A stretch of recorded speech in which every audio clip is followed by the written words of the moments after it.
Ladies, gentlemen, and everybody else, welcome to the Tales of Hope podcast. This is your host, Nick McNamara. This is actually being recorded the day after Mike's, but you will not be hearing this until, I don't know, maybe Tuesday, Wednesday of the next week. I don't want to, after the hour and 9 minutes of listening to Mike's story, I don't want to overload you, so I'll give you a little bit of a break.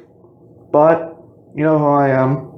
You know what I do here. If you don't, stop this, go back to the beginning. I'll wait for you, don't worry. You can find us on all sorts of social media. On Facebook, we are Tales of Hope Podcast. Instagram and Twitter at Tales of Hope Pod. YouTube, Tales of Hope Podcast. Anchor app, just search Tales of Hope. Or you can go on the Anchor website, anchor.fm/Tales of Hope. Through that, you can find us on Google Podcasts, Spotify, Breaker, Pocket Cast, Radio Public. I am working, maybe by the time this goes up, it will be on there, getting us on Apple Podcasts through iTunes. Who knows? I forgot to say last time, also, email us if you are interested in coming on the show, if you know people who should be on the show, if you have comments, suggestions, whatever. Send it to storiesofhopepod@gmail.com. Also, I want to give a shout out to two people who support this podcast who are former Hope students.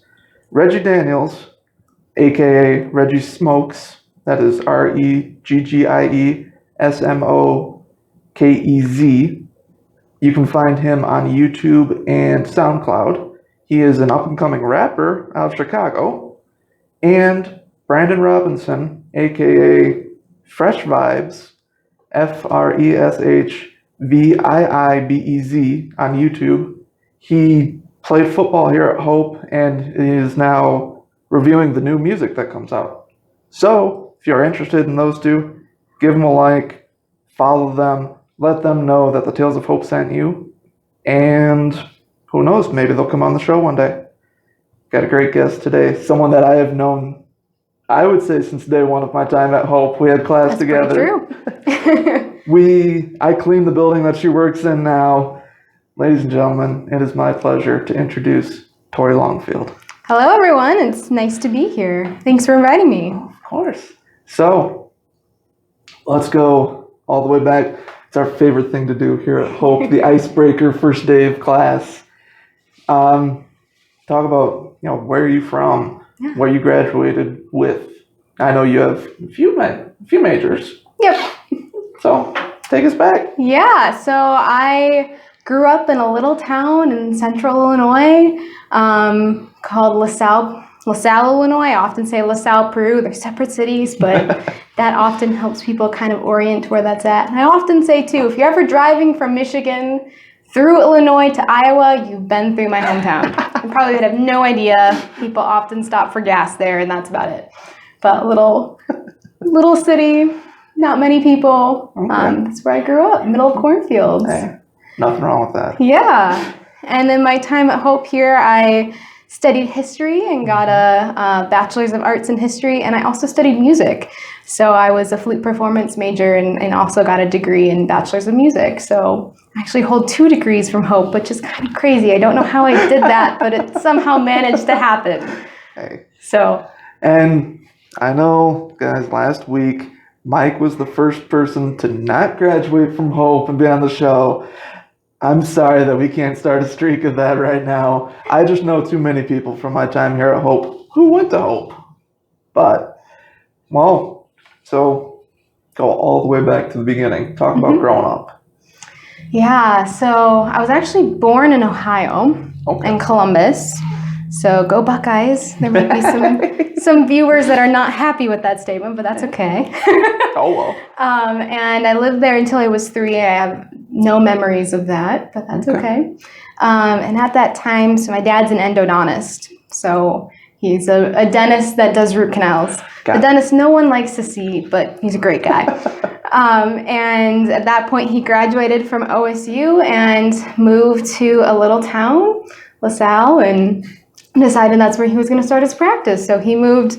At that point, my brother was, I think, like 3 or 4 weeks old at that point. and some of you may know him. And we moved across to LaSalle, and that's kind of what I remember of life. Small town.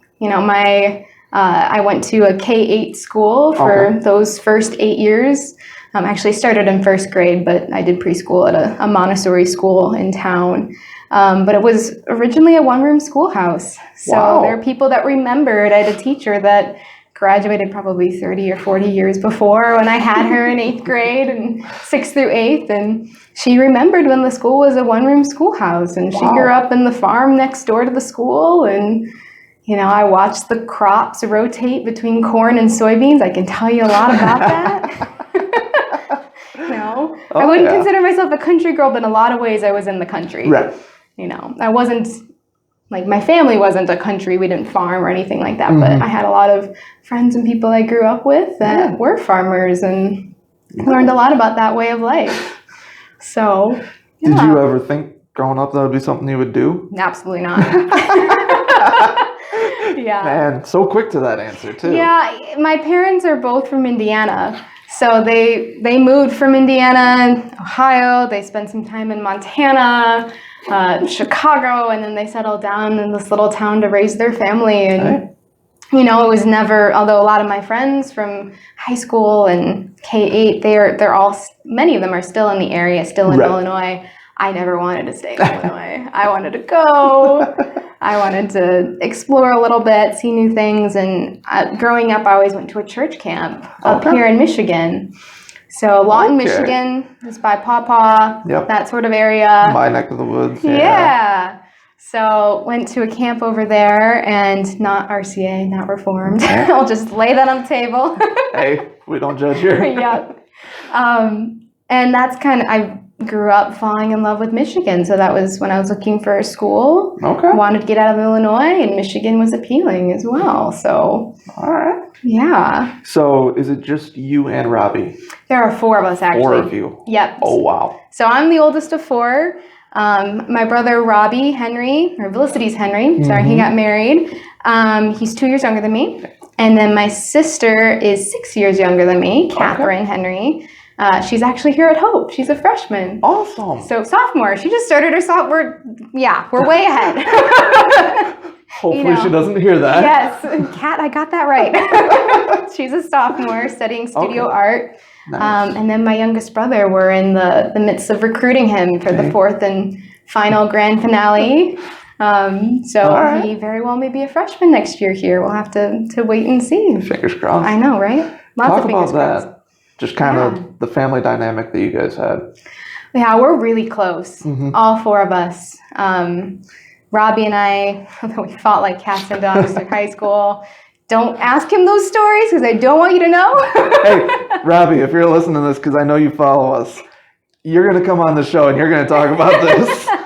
We had some fun times growing up too. We both played in band together. And actually, in a sense, he followed me to Hope in a sense, but also was his own decision. Right. We both played in band all 4 years, 2 years that we were both on campus together. So we always kind of connected through playing together and having shared experiences like that. Yeah. So we're very close. And, there's 6 years difference between me and my sister, and there's 8 years between me and my brother. So that's a big gap. Yeah, it is. But we've always been, as close as you can be. Like, we're in very different phases of life. Like, I'm married, I have a career. Right. And then I look at my little brother who just started driving last year. That's a big difference. Just took the SAT and all of that. So it's I like to explain it's becoming less this way, but for a while when I was going through college and my sister and my brother are in middle school and they're going into high school, there was a lot of every time I would go home for fall break and go home for Christmas and all of that, I was re-meeting them. Right. In a way, like figuring, who are you now after 6 weeks? How have you grown? Oh wait, you've grown 3 inches. Like that literally has happened. Oh, I'm sure.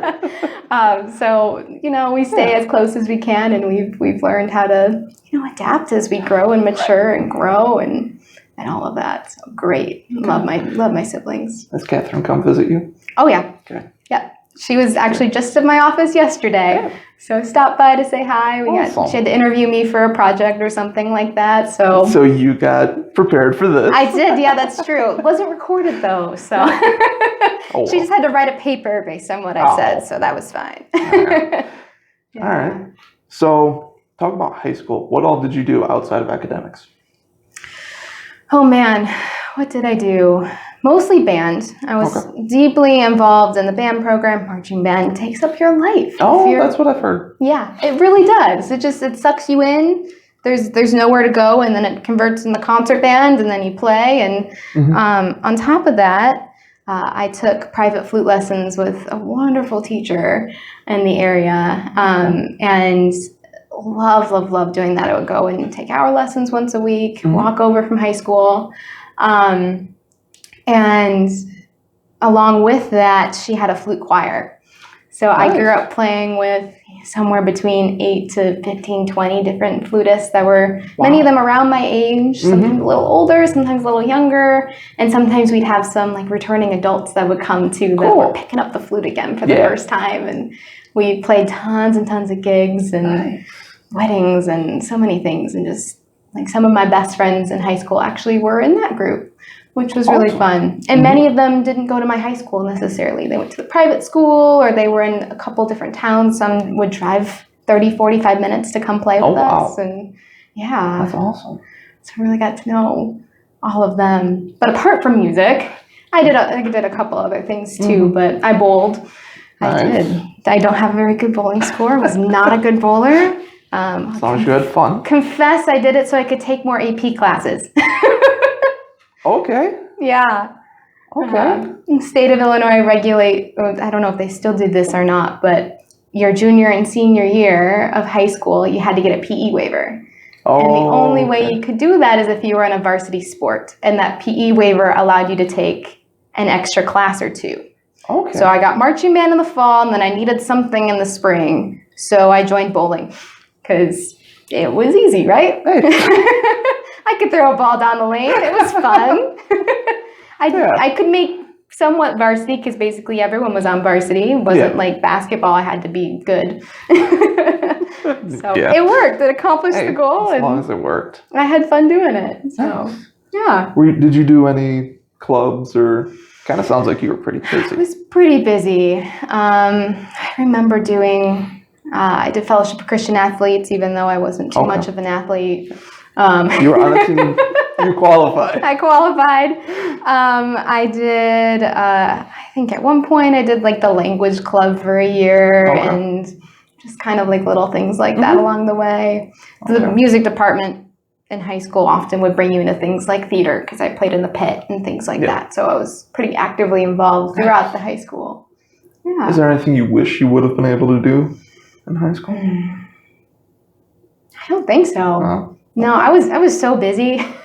And in fact, when I got to college, it was a breath of fresh air because, there's times to nap in the afternoon. So that was great. Yeah, that's true. I felt like, oh, gosh, I'm not in classes from 8 to 3 nonstop and then have to go to all these things in the evening and then do homework and then get to bed at midnight and then wake up and be back at the high school by 7 a.m. the next morning. And then do all sorts of things on the weekend.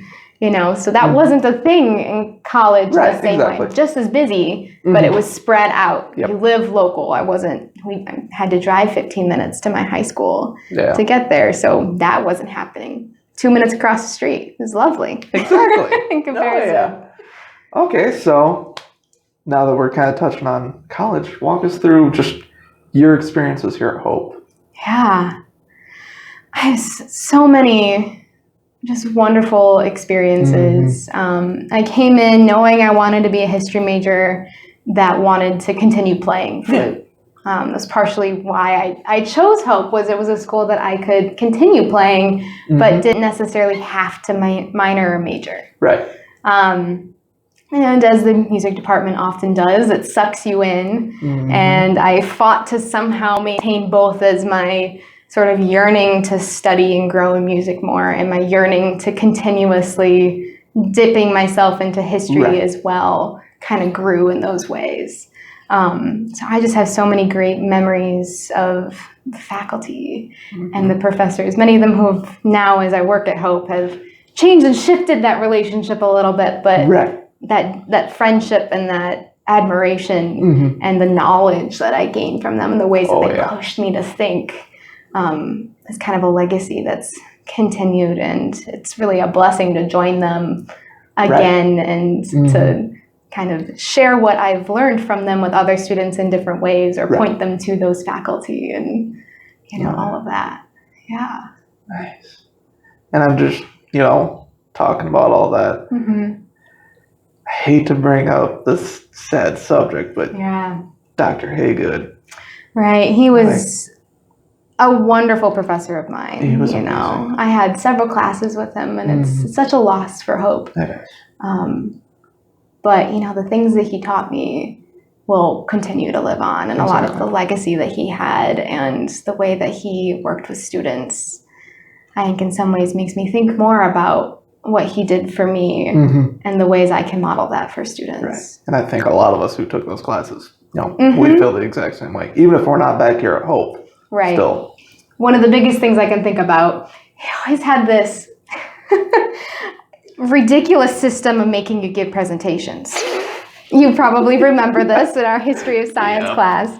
And the thing that was always strange to me in a sense is he always makes you do an overview of what you're going to talk about in your presentation in the first couple slides. And that's something that while I hated it in that class and the classes I took with him, hated it, it's actually something I do now. Really? Yeah. I may not always have a slide, which he may object if he were here. Yeah. But I always try and tell students when I'm teaching or I'm giving a presentation to faculty or at a conference, if I ever get the chance to do that, hopefully I will. I like to give an overview because I kind of realized after that class thinking like, oh, that is actually a really good idea. So some things like that he's really, his influence is actively, continuing. Oh, yeah. But, we're out of college now. Well, actually, we're going to actually go back to college. That's where you met Nate, right? Yes, yeah. Go into detail about that. Yeah, so I met my husband, Nathan Longfield. We actually have kind of a funny story because in classic Hope way, we knew of each other. Yep. And we have so many mutual friends that it was ridiculous we had never met by the time we met. I remember that massive friend group that I was also a part of with Andrea and all them. Yeah, so somehow or another, I don't know, we still to this day can't quite figure out, it must have been Providence. We didn't actually officially meet until my husband's junior year and my senior year. But from my sophomore year and his freshman year on, we actually can pinpoint like events in people's rooms, movie watching, things like that, where we were actually both in the same room. How does that happen and we never met? I don't know. Yeah.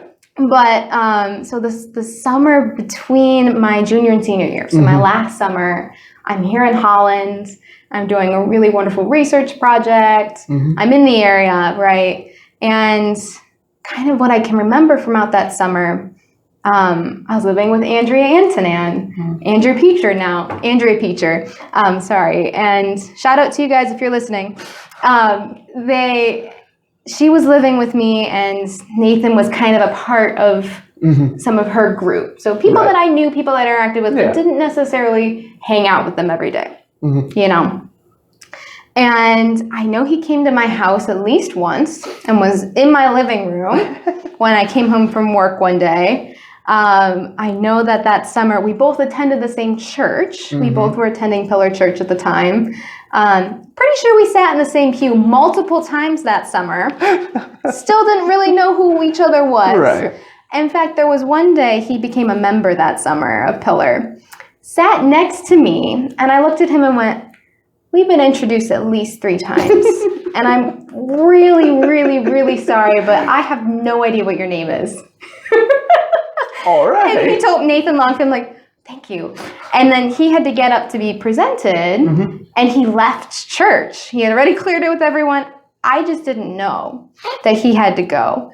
So I turn around after he's been presented as a new member, and then he disappears. And I'm like, oh my word, I totally offended this kid. I have no idea who he is. And he just got up and left because I forgot his name. I just feel so bad. Later found out when we started dating that was intentional. He had, gone to the first service and had to leave early from the second. It was all good. Right. I just didn't know. And then sort of as we fast forward through the summer, several kind of chance encounters like that. Yeah. We went to end of the summer, college Bible study at church too. And that was another moment where apparently he tells me that he went, she's cute. She's interesting. I would like to get to know her. And I was kind of like, I don't know who this kid is, but he's interesting. Didn't think anything of it. We get into the semester, and actually we're at this time of year, fall break, actually. And I was a Bible study leader that summer for girls, or that semester for girls. And I had Hope Hancock. And that just happened to be placed randomly. My time fit with hers in my group. And I don't believe we had met before. So it was my first kind of meeting with her. And she happened to be, knew Nathan, was becoming closer friends with him. And in fact, her housemates were studying math. And Nathan ended up graduating with a math minor. So they were in separate classes together, studied together, that sort of thing. And she asked me if I would give her a ride home from fall break. So she didn't need any ride down, I don't think. Maybe I brought her down, I don't remember. But she definitely needed a ride back up. And Nathan from Iowa, he's from Dubuque, had asked Hope to spare his mom a ton of time in the car. It's 6 hours, by the way, from Dubuque up here. One way. So he was trying to spare his mom 12 hours in the car. He said, hey, Hope, any chance that you could I could get a ride halfway home to Tremont, where she lived at the time, and then you could give me a ride the rest of the way. She said, I'd love to, but I'm getting a ride with Tori, so you're going to have to ask her. And he's like, okay, I don't really know her, but if you'd be willing to ask her for me. And so I resisted and was like, we already have 4 people in my little car. It only seats 5. How in the world are we going to do this? No. And she's like, he really needs someone. Is there any chance? I just don't know of anyone else. So fine, he has to pack virtually nothing in order to fit his stuff in the back. And so then he gets in the car, fast forward to that day, and we're sitting in the front 2 bucket seats because he had longer legs. So I was like, well, he can sit there, that's fine. And it'd be nice to talk to him. And a funny story, our dog at the time actually climbed over me, sit into his lap. So I was like, you don't even know this guy, dog. Can you just come and say bye to me? Why? This is the story of his life. Dogs love him way more than me. And typically dogs like me, so I don't quite understand. But anyways, so I was like, okay, this is weird. Close the door, we head off, and we drive up. And the entire time, just him and I talk. And we're like, okay, we talk about everything from how we feel about life, to baptism, to the church, to, seriously. To our hopes and dreams for the future. Where do we see ourselves? Deep what do we want to do? Right on the bat. It was. And we're both kind of going, what's going on here? So I drop everyone else off, and as he puts it, I gave this enormous hint that was like, I'm single. Basically just told him, was like, by the way, we should meet again, we should really talk. He was like, okay. And apparently he tells me now he really, really appreciated that because, as a guy, you don't always know. We don't know. No. I think as a girl, you sometimes don't always know either. So. And I didn't quite realize how upfront and bold I was being, but that's okay. And he asked me out, I think the next night at the research help desk downstairs, actually. I was working. And then we went out on a date, and, we were pretty much together ever since then. We're inseparable. So just, engaged, I think 9 months later we got engaged. Wow. married a year after that, just under a year after that. So it did happen pretty quick, but Yeah, but when you know, you know. exactly. You know. Mm-hmm. So, Wow. No, I never knew that. Yeah. No, that's really cool. And it's just funny because I'm thinking back to, everyone else talking about theirs. And it's like, everyone else has, the kind of like Coach Mitchell growing up, meeting her in high school and everything. Right. And then you have stories like this, or Coach Morehouse, where, Right. you didn't do everything wrong like Mo did, but it's just funny how, for us guys, we're oblivious to it. You both were like, who are you? Who? I know your name, I know your face, I don't know who you are, but you're so-and-so's friends, right? Yeah. So it's just funny how stuff like that works out. Yeah, it is funny. But it all works out in the end. True. So, all right, now that we're all done with Hope, talk about after, because I know you went to grad school. I did, yeah. So to kind of talk about that, I have to talk about kind of my journey of why I became a librarian. Yeah, please talk about that. So as I'm going through Hope, as many of you might know, at least in my experience at Hope, which everyone has a slightly different experience, Right. Hope is really big on getting you to think about the idea of vocation and calling. At least for me, that happened like day one, which I think is maybe a little early for some people and their experiences. But for me, that literally happened like day one and kind of sparked something in me of thinking about what is my calling in life and what is my vocation going to be. And I came into Hope history major, wasn't sure. Yeah. Kind of thought maybe I'll go down this museum curating path. I'm interested in museums. I like information. I like history, right? Exactly. Great idea. And at the prodding of the most wonderful Mark Bear, he was like, you should do an internship. Let's get you an internship somewhere. So I ended up interning at the Holland Museum between my sophomore and junior year at Hope. And doing a little summer research on the side, because only like 10 hours. Wasn't very much for no pay. Internships for no pay. Yes, exactly. And kind of through the process of that internship, by the end of the summer, Mark and I got pizza downtown, and he's like, so talk to me about this. And I was like, I'm not being a museum curator. And he was like, okay. And I think probably one of the wisest things he ever told me, and he says a lot of wise things. Oh, yeah. He says, what did you think you were going to like about this job? Like, what was it about it? How did you kind of envision it being? And then what wasn't it? Like, what didn't you like? What makes you say no? And I kind of went, oh, okay. Let me think about this in terms of, it's kind of the idea of separating what the job is from the things that you're doing. And I'm like, well, I feel like this job was going to be about serving other people. It was going to be about giving people information, sharing knowledge with other people, being this voice for whatever information may be. And I realized that it was more political. It wasn't about, as much as they would have liked it to be, first and foremost about the people. Right. It was actually first and foremost about the dollar, about the bottom line. Gotcha. How much money do we have in order to make this work? Which it doesn't have to be that way, but that I realized pretty quickly was going to be kind of this issue.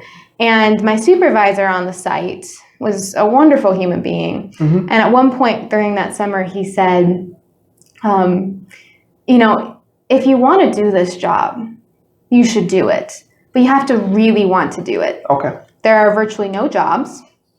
So that's something. And if that scares you and terrifies you and doesn't sort of spur you on to really want to go after those 5 jobs in the country, then you shouldn't do this. And I went, I'm terrified. I don't want to do that. I don't love this enough to want to pursue it like that. So no. Yeah. And then Mark Bear, I think knowing that I should be a librarian at the time, I can ask him and debate whether or not that was true, basically says, you can go, based on what you told me, you love public history in a sense. You love knowledge. You love information. I'm like, yeah, absolutely, totally on board with you. Right. What should I do? And he goes, okay, so there's this public history route. You can go public history, but there's no jobs, very few jobs. And you would work at, some sort of public site, Gettysburg maybe, or something like that. Great, if you want to do that. Yeah. And then there's the museum curating route, which you've just denied. It's not going to be a thing. And then there's librarianship. And you should go talk to the librarians about it. So I came into the library. I got an appointment with one of the librarians and was like, basically just fired questions. Right. What do you do? Why do you like what you do? What does this look like? How is your field? Things like that. Yeah.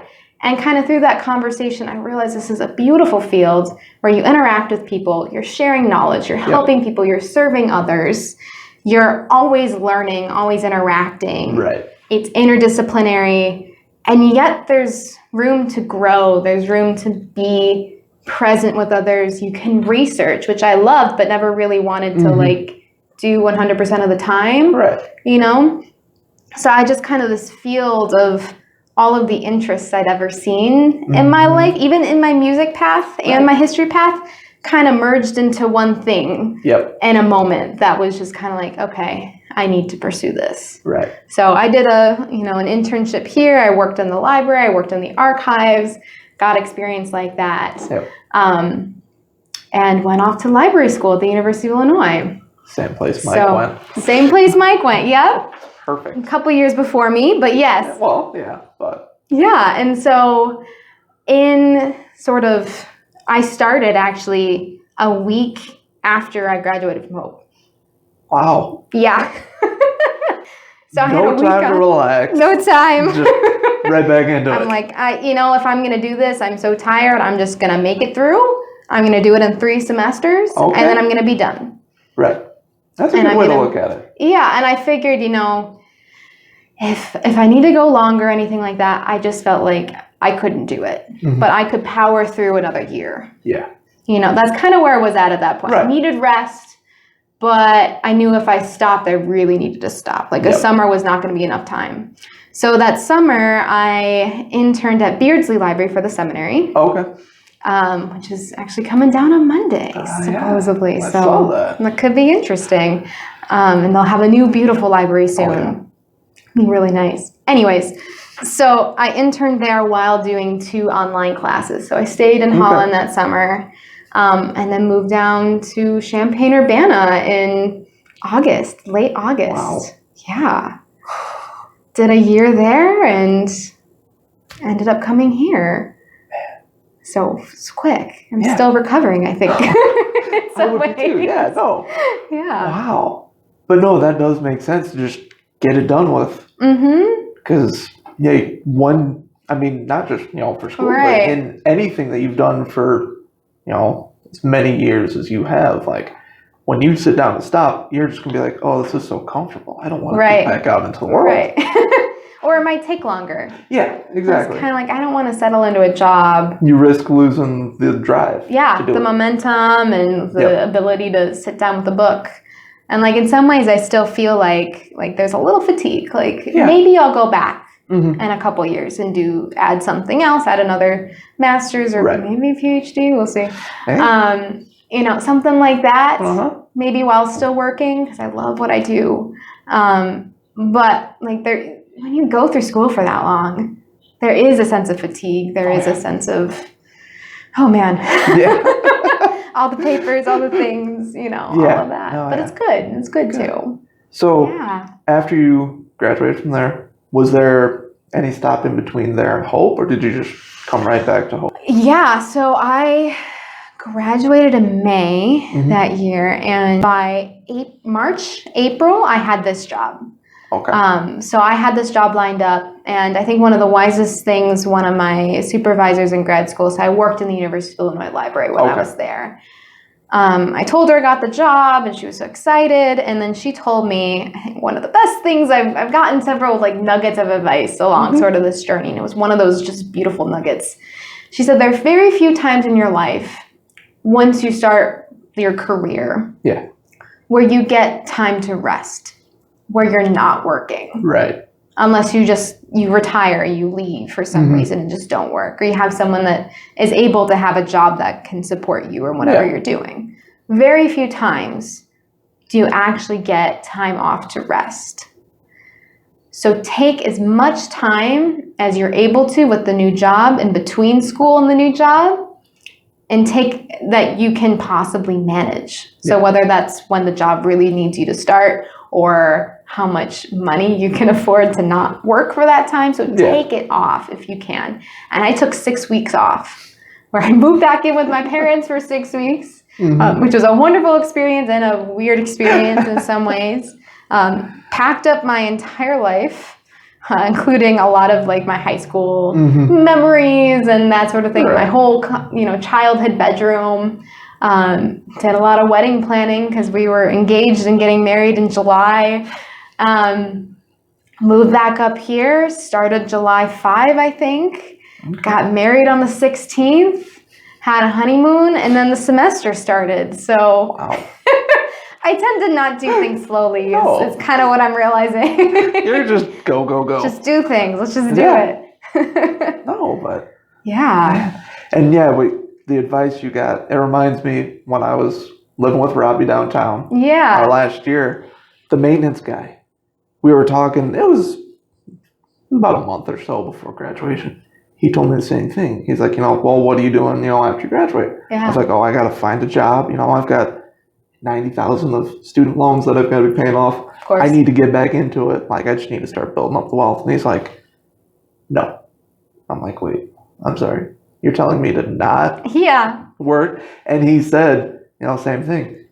Take the time, like, whatever you're able to, like you're saying, however much money you can afford to not make, just wait, let yourself rest, like, recover, because once you get going, you're not stopping. Right, and then you're working full time. Exactly. You get your vacation time, but you don't get the same sort of rest in the same way. Like, how important is that? Like, it's like a longer Sabbath in a sense. It is a Sabbath period in between things. And I got lucky. I didn't find a job until maybe a month after I graduated. That's a great amount of time. But I mean, I was applying and everything, and I didn't get that. But I honestly don't think I would go back to my old self and say, hey, the YMCA is looking for a custodian. Apply there. You're getting hired on the spot. Right. I would still say, take the rest. So that's all. Anyone who's listening who might be graduating soon, whether high school, college, whatever, however much time you can take to rest, do it. You're not going to get that time back. Very few times you get it. No. Yeah, and I'm so grateful I did, because it was a good time to just kind of like recenter. Exactly. Think. You're going into a brand new chapter of life. Right. So I don't have to think about what I'm going to be doing in my job right now at this moment. And when I did, it was restful. Like, I was excited about it. I wasn't, oh my gosh, I have to get into the office, or I have to plan all these things. Right. It was, okay, I'm excited about thinking about this. Yeah. Right. So give us a little, details about your job. Because, everyone here is librarian. I know first thing that comes to mind, you're sitting behind the desk. You're reshelving. Right. You don't do that. No. So my official title is Digital Liberal Arts Librarian Assistant Professor, actually. And so when I took the job, this position didn't exist. So I was sort of tasked with the large task of building a digital liberal arts program here at Hope. Okay.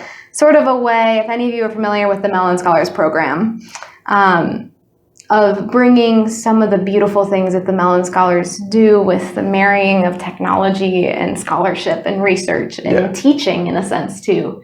Bringing all of those things to sort of a broader campus. Okay. Like, Mellon Scholars is touching through the students and then seeping into it, but how can we support other initiatives across campus? So my job is a lot of figuring out what that needs to look like on campus, ways I can grow that. I do a lot of sort of mulling over, reading through how other people, which there aren't very many programs like that. Right. There's only like 5 or 6 around the nation actually that have librarians like me. Wow. Which is really exciting. Yeah. Very unique. I teach myself how to do a lot of tools and ask a lot of advice and watch a lot of tutorials.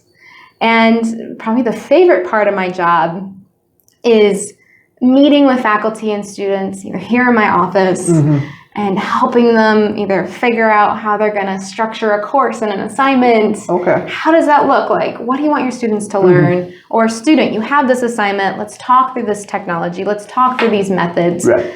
Let's talk through some of the skills that I'm hoping you learn beyond just learning a timeline tool or something like that. Yeah. And teaching. I get in the classroom. I'm a teaching librarian.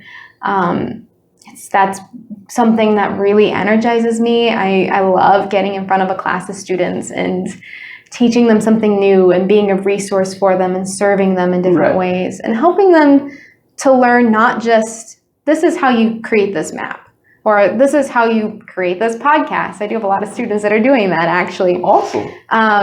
But also sort of the flip side of like, let's talk about what it means to use technology in an academic sense. Let's talk about what it means to really be a digital citizen in this world and what it means to interact with technology in good ways and effective ways as well. Right. So that's my ultimate goal.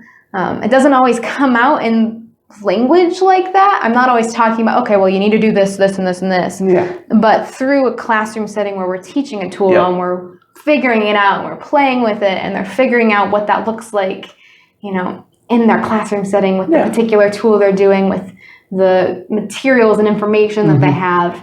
How does that work with the tech? Right. And then how do you take those skills you've built and then how does that translate when you leave here?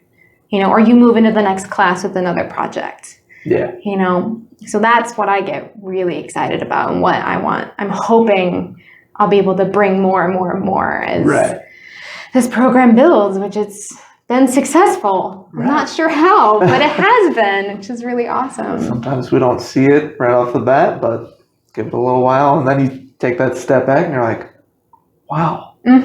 Yeah, absolutely. Yeah, it's really fun to see. I keep stats, of course, of the number of students and the number of faculty interact with, how many appointments I have, and it's been fun to just see those numbers tick up more and more and more and more, and so I get more and more busy as well. But it's really fun to see that and see the kind of the fruits of my labor, but more importantly, the way students have grown. I have students that recognize me on campus now, which is really weird.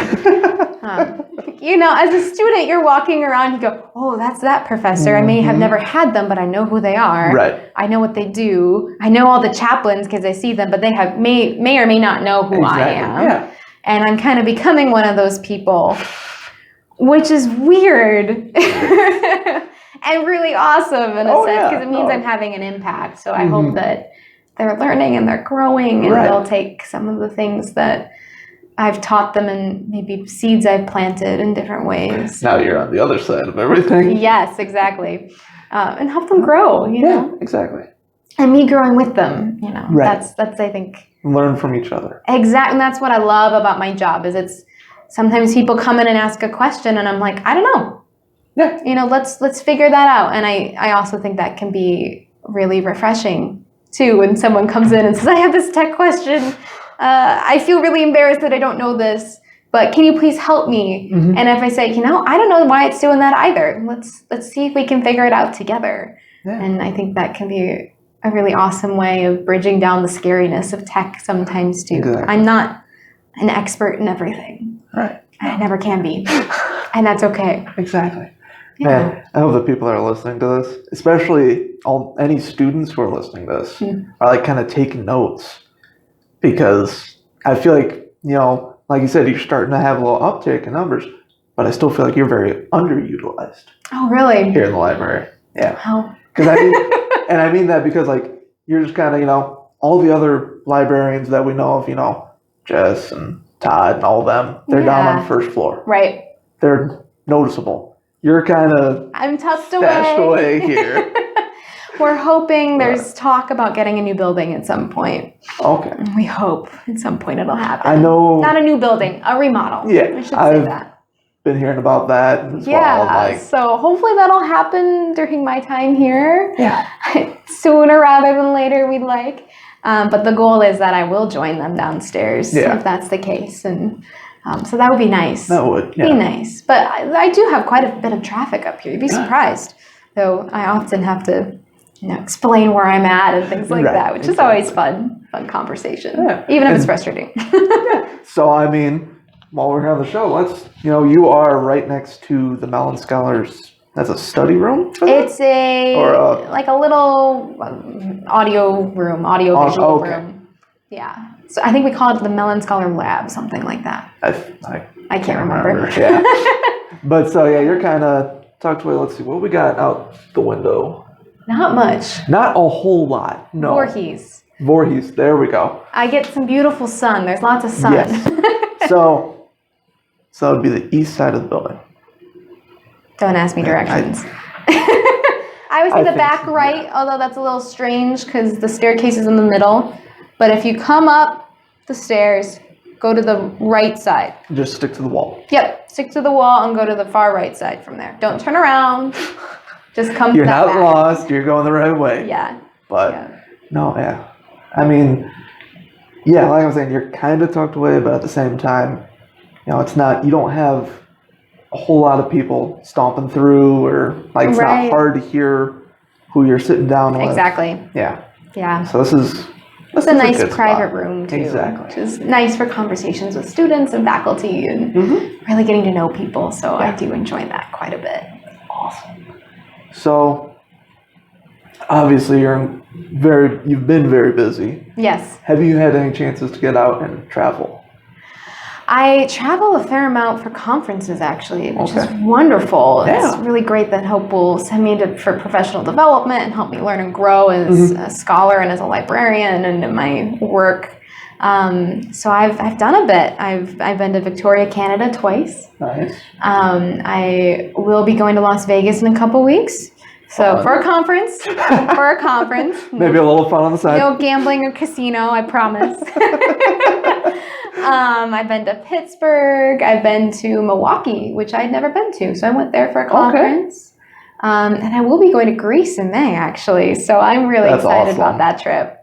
Yeah, I'm privileged to go with a group of great faculty. There's going to be 4 of us that are going, and we're actually going to be looking both at historic sites and things like that, and kind of getting to know Athens, making a connection with the university there. It's in the GLAA, which is our, the GLCA. Yep. The GLAA is our global group that Hope is a part of, and going into some of the refugee camps there. So we're going to be kind of exploring that and hopefully creating some sort of digital video narrative when we come back as well. So some video projects and some photos and things like that we can then take into our various classrooms and talk about some of what's happening there and what does that relate to said subject matter of the faculty member. That's awesome. So it's because Mike was talking about too all the times that he's traveled for work and all the different places, and it's that's so cool that you guys get to do that. It is. It's wonderful.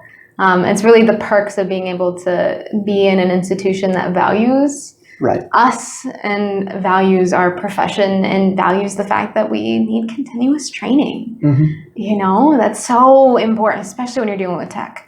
Yeah. I need to be on top of things. I need to learn new things every day. Always. Now, the worst thing is when I get into a class, I'm all ready, and then I go in and go, oh my word, they updated last night when I was sleeping. I guess I should have looked right before class, but it does occasionally happen, and people are really gracious when I'm standing up there going, give me a sec. Let me figure out what exactly they did. I'm sure you're not the first person to say that. Probably not, and I try and embrace it, because that's what tech is. Exactly. But you gotta laugh about it, because you can't get frustrated if it just happens. Exactly.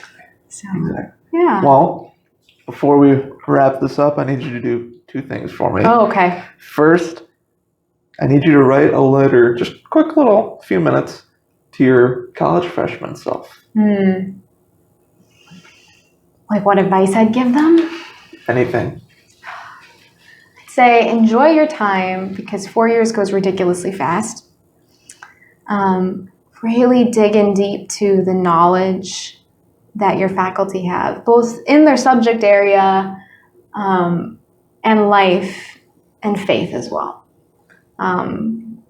It's always, I think, some of the best faith conversations I had were with faculty or a combination of faculty and students, and not always in the classroom. Right. And I think that that's something that I don't know how many students take advantage of that. So I would remind myself, like, make sure you do that and just enjoy the time.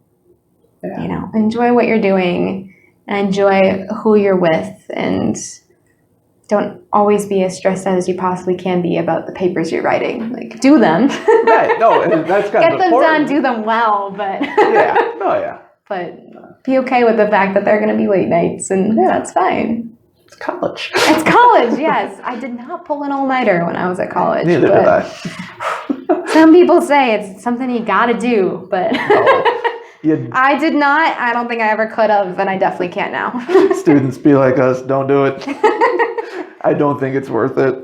But the second thing, you're going to rate your life scale 1 to 5. 1 being, this is nothing like I envisioned it would be, and 5 being, this is everything I thought it was going to be. Probably a 4 or 5, actually. Okay. Yeah. I'm a big planner, which is a fault in some ways, and good in others, but I think because of that, I never had like, this is what I'm going to be when I grow up, you know? I always thought maybe I'd be a teacher, which is kind of interesting because I am a teacher in a different way. And I always, you know, wanted to be married and have a good life and have a career that I enjoyed, and, you know, and I think those are all things that so far have gone well. So, I mean, maybe ask me in 5 years and see what I think. But okay, you're hearing it now, folks. Yeah. No, but awesome. Thank you so much for all this time. Thank you for asking me. It was great. It's been, God, I don't even know how many years since we have had a conversation.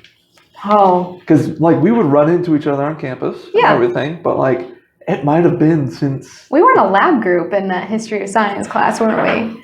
I don't even know how many people I was in a lab group. He kept mixing us up. Every class. Pretty much every like section or something. I think we were at least one together. I think so, yeah. So God. Oh, I still think about that. I still remember when it was gorgeous outside and he's like, we're getting out of the dungeon. Oh, those are the best classes, isn't it? When you would leave class and go enjoy the beautiful sun in the pine grove or wherever. I had a music class once, actually. We rolled a board out from Nykirk, from Snow Auditorium, into the grass. Grounds must have had a field day with that. Oh, probably. I didn't even think about that, but probably. And we had music theory outside. You know? And how wonderful is that? Right. And some days I wish I could go back and fully be a student again, but I do love what I do, and I love the impact I can have. I think about that, you know, walking around campus, and like, I'm just like, man. I had a conversation with a friend recently, and I even said, you know, I was like, you know, now that I'm grown up, I'm not hanging out with as many people. I'm not seeing everybody. It's like, I kind of wish I was a student for that. But at the same time, it's like, I couldn't do it again. It was a good experience. It was. You got to try it once. Yes. Well, thank you so much for coming. Thank you for having me. This was great. This was awesome. And I don't know why I folded up my notes. I'm not finished yet. Guys, thank you so much for listening to this. We're 53 minutes. Nice. I think this might become kind of the time limit that we're going on, because this is now, you know, 3 out of 5. It's going on an hour. So if you guys like these, you know, about hour-long ones, let me know. If you want me to stick to 30 minutes, let me know. Let me know what you think. Again, you can find us Facebook, Tales of Hope Podcast, Instagram, Twitter, @Tales of Hope Pod, YouTube, Tales of Hope Podcast, Anchor app, Tales of Hope, just search for us there, or go on the website, anchor.fm/Tales of Hope. Find us on all the other sites. There's a button right there that tells you where we're at. Hopefully iTunes. Keep an eye on Facebook, Instagram, and Twitter. If we get on there, I will make sure to post that. And yeah, this is all we got for this week. So, you guys know how I end this. You can be a librarian like Tori. You can be a janitor like myself.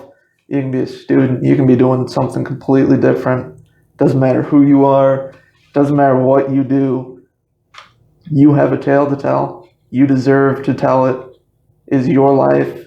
It's no better or no worse than anybody else's. So, again, you have a tale to tell. It's time to tell it. This is Nick, and I will talk with you guys next week.